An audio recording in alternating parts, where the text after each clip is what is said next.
What's up, guys? Welcome back to the channel. It's your boy Dominic Rich, and I have my guest Ben Steiner, who's a big Canadian fan. Ben, how are you doing, man? I'm doing quite well, and it's a bit late, but we've got some big World Cup qualifiers coming up, especially this week with the final round of these matches in this round of World Cup qualifying. I love World Cup qualifiers, man, because a lot of people don't really pay attention to the build-up, the grind. But when the World Cup comes around, everybody wanna rush, goal rush.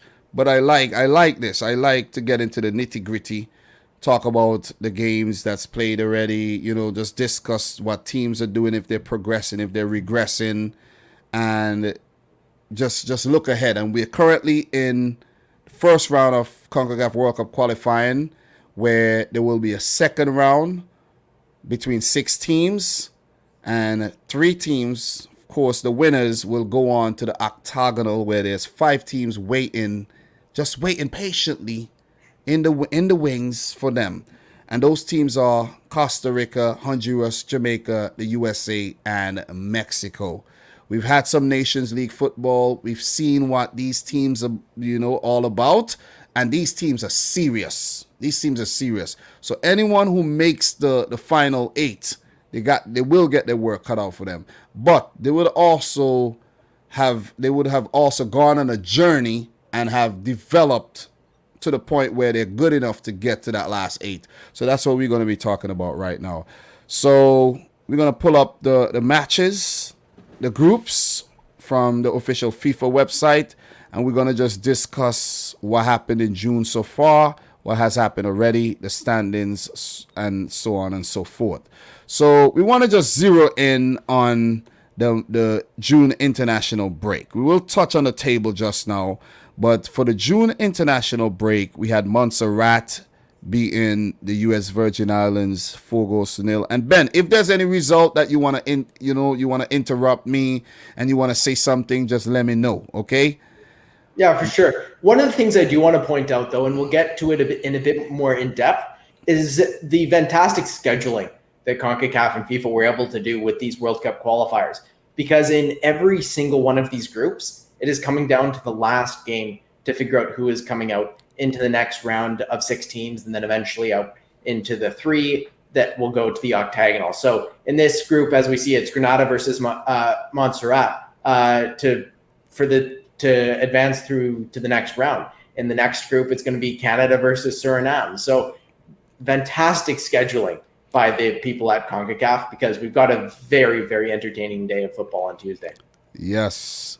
My boy Football Pharaoh was mentioning that as well in the last video. We did an hour, 40-minute video breaking down everything, talking about these World Cup qualifiers and talking about the Nations League as well.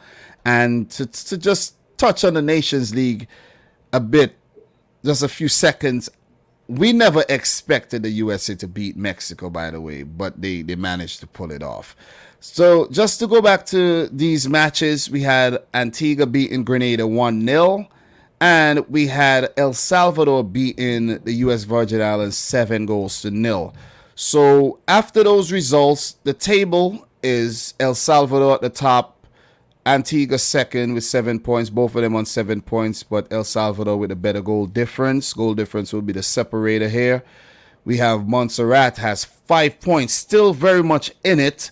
Grenada, they're not in it anymore, but they could be a spoil sport for Antigua on that final day, as we for Montserrat, who are still in it, and Antigua play El Salvador. So the final here is the El Salvador Antigua game. But there is a situation where, for example, let's say El Salvador and Antigua draw their game. Montserrat, they need a big win. You see what I'm saying? They will win. Well, anyone really, because 5 points, they'll get 3 points. So it needs to be a big-ish win, not necessarily massive, but you're playing against teams that are not fantastic, and I think Montserrat can probably get a fair number of goals to push themselves over Grenada and into that top two. But of course, all eyes are on El Salvador and Antigua, because the winner of that is bound for the next stage. I would have to say it's probably going to be El Salvador. El Salvador have consistently been one of the better teams in CONCACAF. They've been in Gold Cups quite often, and during this window, they've also added an experienced defender in Toronto FC center back Eric Zavaleta. So I would probably favor El Salvador in this group to at least win that match. And of course, Antigua at 7 points, then it comes down to Montserrat and what they can do against Grenada. So with this situation, El Salvador 7 points. All they need is a draw. They draw this game, it's a wrap for this group, because even if Montserrat win their game, they would have to win by, let's say, 5-0 to surpass the goal difference. And I don't think Montserrat are beating Grenada 5-0. If Montserrat had to play the U.S. Virgin Islands, then El Salvador and Antigua would be scared. But the way things have gone so far, this game will be played in El Salvador. You never know. I know El Salvador are the favorites here, but you never know. Antigua could pull off a win. You never know. You see what I'm saying? You never, ever know. But you never know, but I'm still favoring El Salvador to finish top of this group. I think they're a good team. They've made some good additions. Eric Zavaleta is there now, shoring up the back line. So I think they probably will advance from this group. But of course, they're going to be up against some big challenges, not only in the next round of 6, but if they make it, I don't think they make it out of the Ocho, let alone make the Ocho. Well, look, it's left to be seen. But I like the progress that Montserrat is making, though. I really, really like that. Any thoughts on that? They're definitely making some progress, and I think that's a big benefit of the Nations League, which we saw end just moments ago with the U.S. and Mexico. But Montserrat are getting some competitive matches that they weren't getting before, and they're competitive regular matches. And that was the challenge for a lot of these teams, especially in CONCACAF before. And so with the Nations League, they're playing regularly, they're developing players, and also with the new nationality transfer laws, you're allowed to bring in some players who maybe didn't want to play for Montserrat before. So they're improving through a whole bunch of different avenues, and they've definitely gotten a lot better in this World Cup qualifying window. Are they going to become a CONCACAF powerhouse? I don't think so, but it's certainly nice to see some of these smaller nations becoming stronger in CONCACAF. And when the bottom gets stronger, the top gets stronger as well. Well said. So with St. Kitts and Nevis already through, the winner of this group will play St. Kitts and Nevis. So it will most likely be El Salvador versus St. Kitts and Nevis. It will be a 2-legged affair. First match on June 12th and the second leg on June 15th. So this is very, very important stuff to know. Let us move on to Group B. But wait. We're going to leave Group B for last. Skip Group B right now. Let's move on to Group C, because you're Canadian. That's why you came on here. That's what you came to talk about. We're going to stick around if you want to hear about Group B, okay? Let's just touch on Group C really quick. So right now, Curacao are on top with 9 points.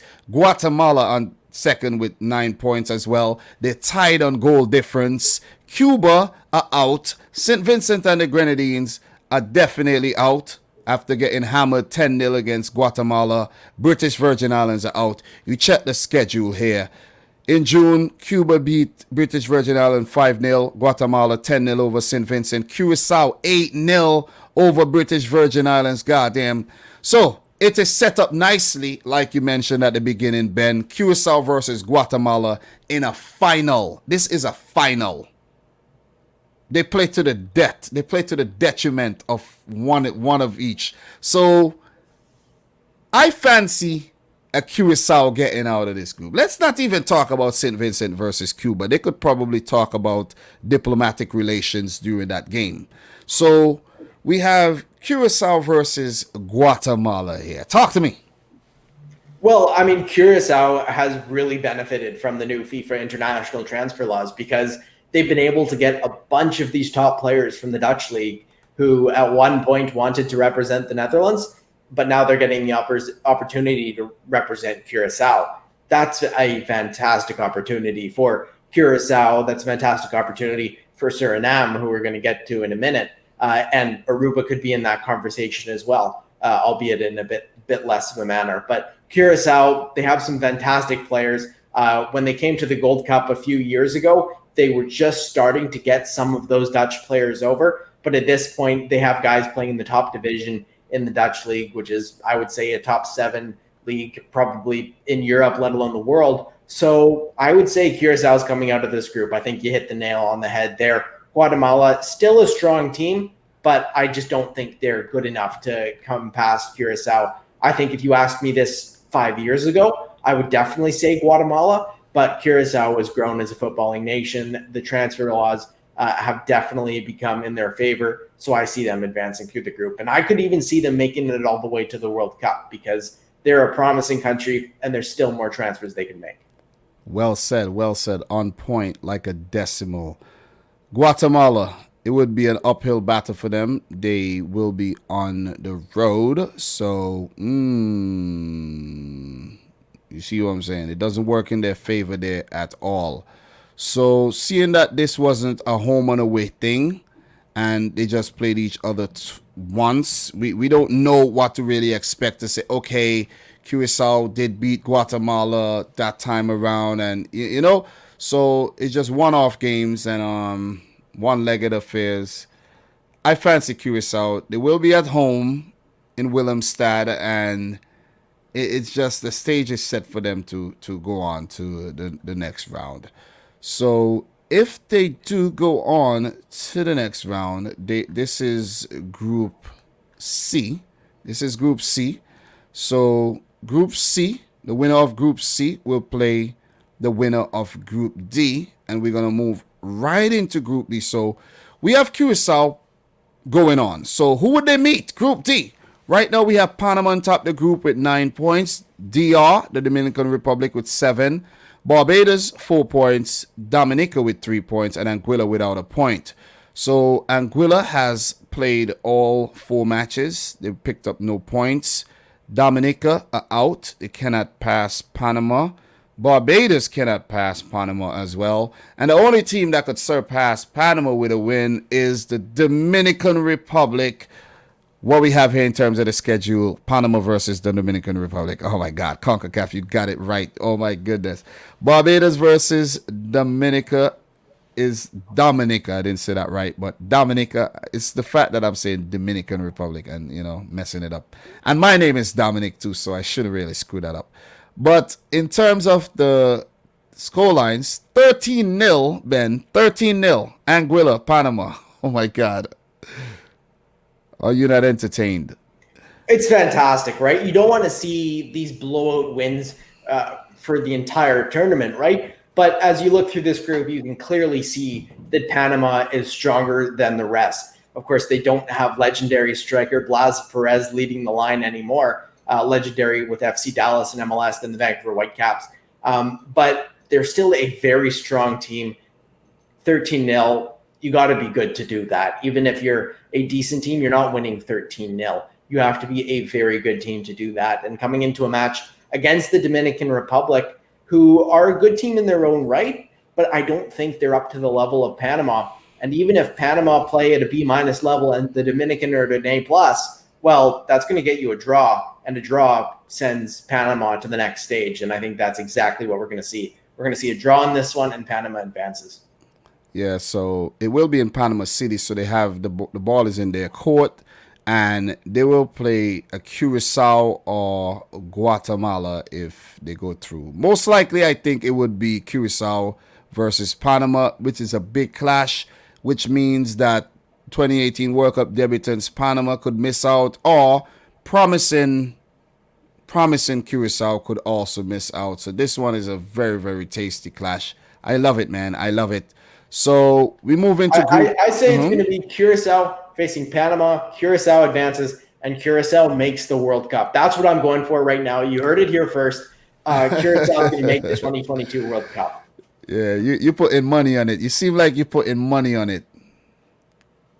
No, I might not be putting money on it, but there's actually betting laws that restrict that in Canada. Yeah. But Curacao, I could see them making the World Cup. If one of the larger nations trips, and we certainly know they can. Just look at 2018 in the U.S. Yeah, I could see them making the World Cup. That is feasible, but let's take it one stage at a time. And we're in the first stage right now. Let's make sure they get out of this first stage because they still can miss out through Guatemala. And then the second phase, they could still miss out. So I don't want to put my neck on the line for Curacao just as yet. So in terms of the next group, we have Group E, where we have Haiti on top, 6 points, Nicaragua 6 points, and Belize 3 points, and Turks and Caicos without a point. St. Lucia was part of this group, but they pulled out of qualifiers. So in terms of the matches this month, we had Nicaragua beating Belize 3-0 and Haiti beating Turks and Caicos 10-0. The only game left is another final between Haiti and Nicaragua. This is crazy. Oh man, I fancy Haiti, but also you know it could go anyway. A draw would do it for Haiti, but I fancy Haiti winning this one and moving on. So the winner, surprising, not look for you. This is the most important group because the winner of this group plays the winner of Canada's group. So it could be Haiti versus Canada or Suriname versus Haiti. So what are your thoughts on the Haiti-Nicaragua clash? Well, there's a lot of eyes on this clash for Canadian soccer supporters as well. And a lot of people are sort of assuming that they're going to be getting Haiti in the next round. Haiti has consistently been a very good team in CONCACAF, and I think they'll continue to be a good team in CONCACAF. Sure, they're not up at the level of the US, Mexico, potentially Canada now as well. And I think Canada probably gets by them if those two teams do meet. But I think Haiti is a step above Nicaragua, and I think they'll be advancing out of Group E. Yeah, don't forget the Gold Cup win. Haiti come back against Canada. You know the Haitians won't like that. You know they won't appreciate your confidence at all. Yeah, there's definitely a bit of worries about Canada playing Haiti, but this is a very, very different looking Canadian team now. You have we'll go into it a bit more when there's the Canada section, but you have guys like Theo Corbinu, Alphonso Davies, Jonathan David. You're talking about Club World Cup champions on this Canadian team, Champions League champions, and French League champions. So this is a very different team because last time when Haiti beat Canada, Alphonso Davies was still playing in MLS, and he wasn't even starting in MLS at that point. Just don't mention Lucas Cavallini. You know, he misses them for fun. He's like the Canadian Timo Werner. Yeah, Lucas Cavallini, he's not a fantastic striker, but he has certainly been doing well recently. He plays in a bit of an odd system with the Vancouver Whitecaps, a system where there's really no number 10 to pull the strings. And of course, he's decent when he gets his chances, but he doesn't get his chances with the Whitecaps. He scored a couple against Aruba yesterday for Canada.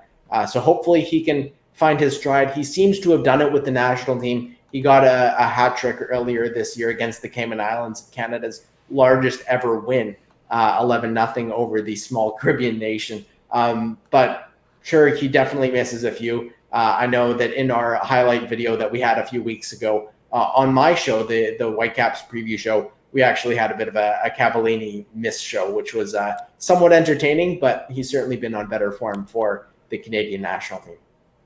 Yeah, Cavallini was on vacation, man. It was the whole Canadian team was on vacation during that win.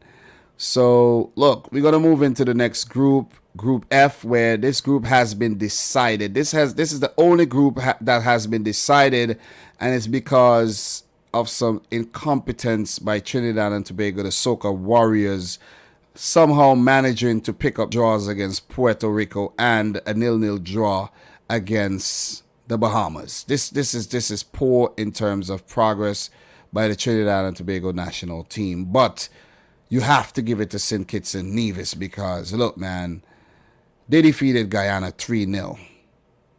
Puerto Rico defeated Bahamas 7-0.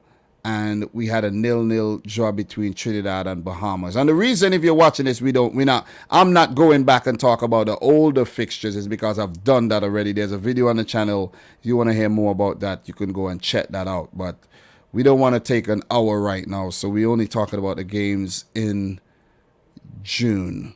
We have Guyana playing Puerto Rico, and we have Trinidad and Tobago playing St. Kitts. The Trinidad and Tobago St. Kitts game was supposed to be a big game. That was supposed to be the game that was going to decide this group, but it's over. Yeah, the group's over. It'll be a bit of practice for all these teams. St. Kitts, I think, is actually a inferior side to Trinidad. I think Trinidad should definitely be the one advancing out of this group after a big match on Tuesday. But of course, that's not how everything folded. But if you look at Trinidad, they stopped the U.S. hopes of going to the World Cup 4 years ago. Now their own hopes were stopped by the Bahamas. So there's a bit of poetry there in terms of Trinidadian football, but disappointing because they also came out with some of the best looking kits of any world nation and in Concacaf. And they released that just yesterday before they go and tie the Bahamas. So disappointing for them not to advance to the next stage of World Cup qualifying, because I do think they are a good team. But for St. Kitts and Nevis, it's exactly what you wanted. You wanted a team to slip up, and now you have a fantastic opportunity to make a bit of a run at this, because you're not a nation that has been successful in CONCACAF over the years. And now you have a chance to really galvanize not only your national team, but also people in your country surrounding this football team. Well said, well said, well said. So St. Kitts will play one of El Salvador or Antigua and Barbuda, like we mentioned earlier. Or it could even be Montserrat if they somehow manage to beat Grenada, who's already eliminated and may look to rotate their team. You never know. So that leaves us with the last group. We told you to be patient, and we will get back to the last group. And that group is Group B. In Group B, we have Canada on top of the group with 9 points with a goal difference of plus 22. Suriname second with 9 points with a goal difference of plus 15. So a draw would do it for Canada. Bermuda out with 3 points. Aruba out with 3 points. Cayman Islands, the vacation spot that I went to back in 2017, I think, out without a point. So in terms of matches in June, we had Cayman Islands 1, Aruba 3, Suriname 6, Bermuda 0. And the thing is, right, Ben, Bermuda are a decent team, you know. They have a decent football team. And when you see Suriname beating them 6-0, and then Trinidad going to Bahamas, who are a middle, ranked about 200, and can't even get a 1-0 win, it just shows you there's been a paradigm shift. There's Suriname maybe taking that place that Trinidad used to take. You see what I'm saying? I see what you're saying, but I also think that Suriname are a much better team than Trinidad ever was, because Suriname, like Curacao, has benefited from a lot of these Dutch players coming over from the Netherlands to play for their national team. And when you take a look, especially the defense, sort of with Ryan Donk anchoring that defense, they have a very good team. I think they're going to go right up against Canada, and it's going to be a fantastic match. John Herdman, the head coach of Canada, actually told us journalists to stop putting out tactical analyses because he was worried that Suriname would see them. And there's one guy, Peter Galindo in particular, who breaks down basically every play that Canada makes. And John Herdman, the head coach of Canada, has been told that Peter Galindo's articles are used as scouting material for other teams. So hopefully Suriname hasn't found those. But I think back to your question, Suriname is replacing Trinidad in one sense in terms of another nation that is quite competitive in CONCACAF, but I think they're going to be better than Suriname, or better than Trinidad ever was. Yes, they're on the right path, and we will touch on that a little bit more just now when we talk about the big clash coming up on Tuesday. So Canada 7, Aruba 0, expected.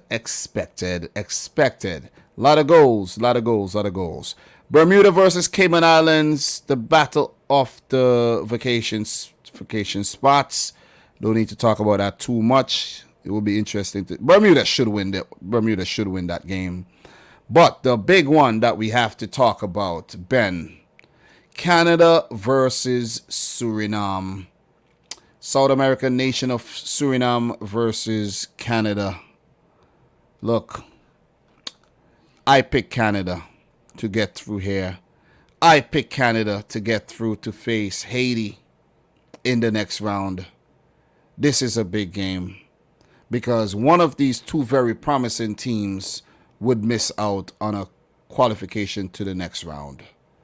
How do you feel as a Canadian fan, big Canadian fan? You wearing the hat, you wearing the jersey, coming up against this resurgent Suriname team who has benefited from a lot of change and bringing in a lot of players from the Dutch league or players based in the Netherlands. A lot of quality, and to add to some of the quality that they already had, guys like Vleiter and Ledam, I think his name is.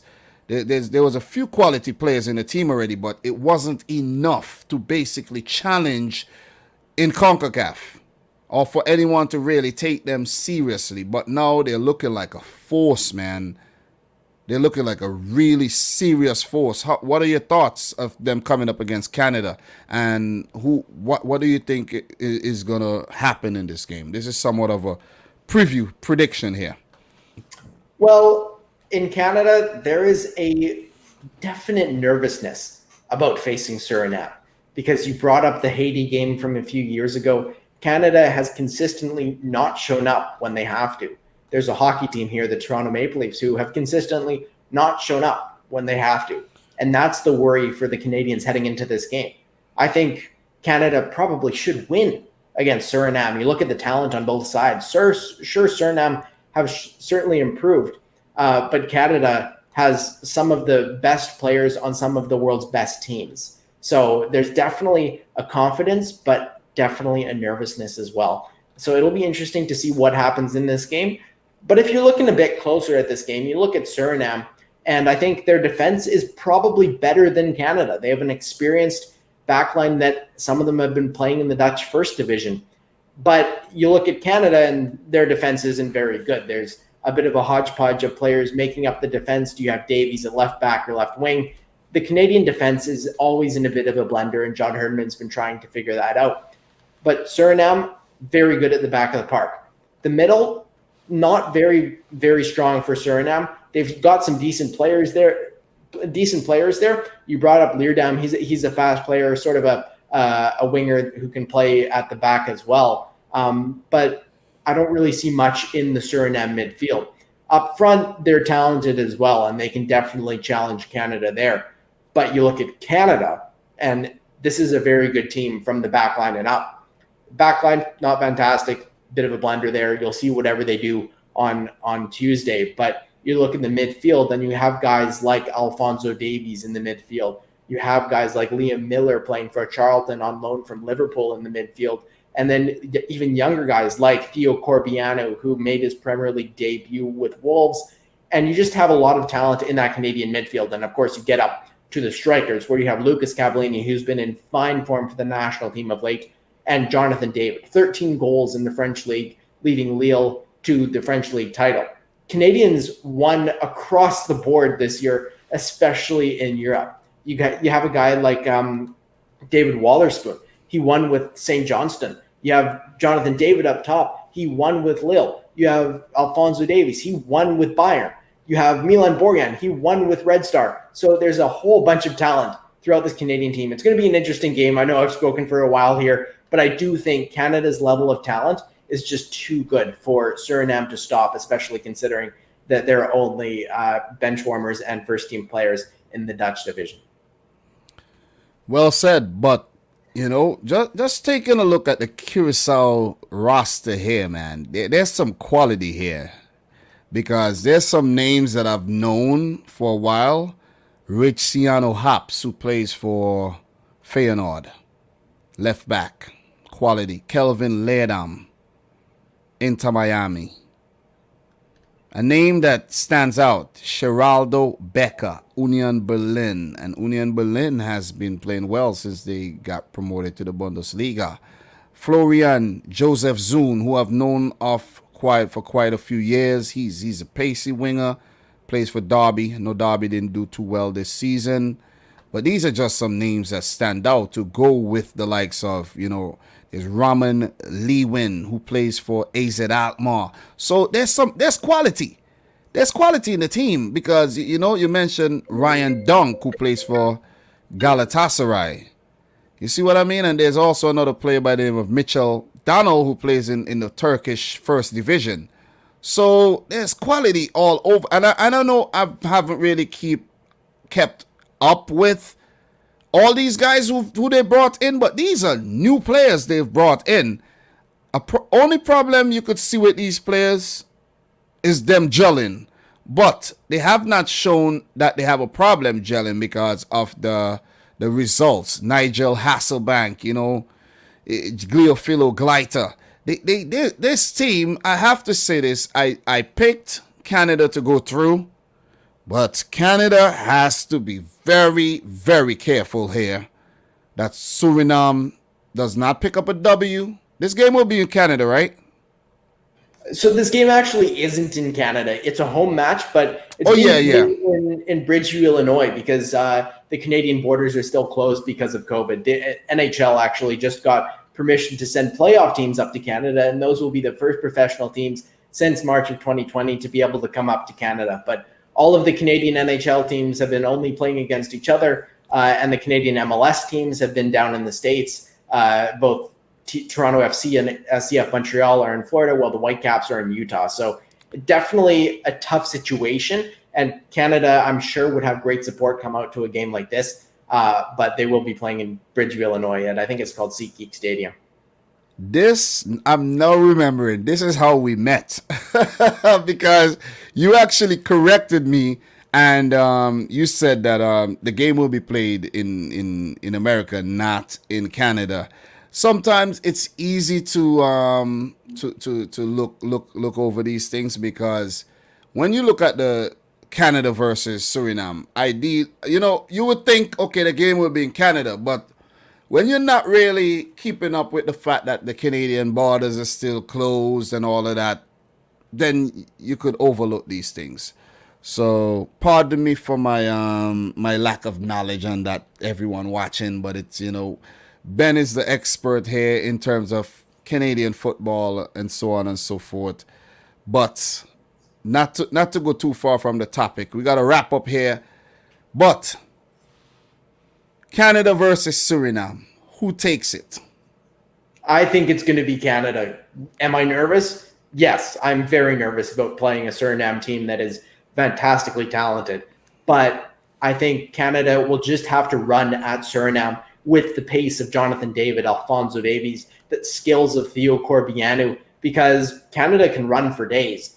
And Suriname, they're an older team. I think a lot of their players are between 25 and 30. And so while they're not aging like a Frank Lampard in MLS or Andrea Pirlo in MLS was, they are not a team that I think can withstand an Alphonso Davies, a Jonathan David, a Theo Corbianu running at them for 90 minutes. Corbianu might not even start. So Corbianu could come off the bench and really hurt them in the last half hour or so. So I think with all the pace that Canada has, with the skill they have, with the depth they have coming off the bench, I do think if Canada does everything they should, they'll win against Suriname. Now, Canada has a history of not doing everything they should. So there's definitely a worry of tripping up on that. And we've seen people trip up in Concacaf before. Just look at 2018 US and Trinidad. I know I've already brought that up a few times.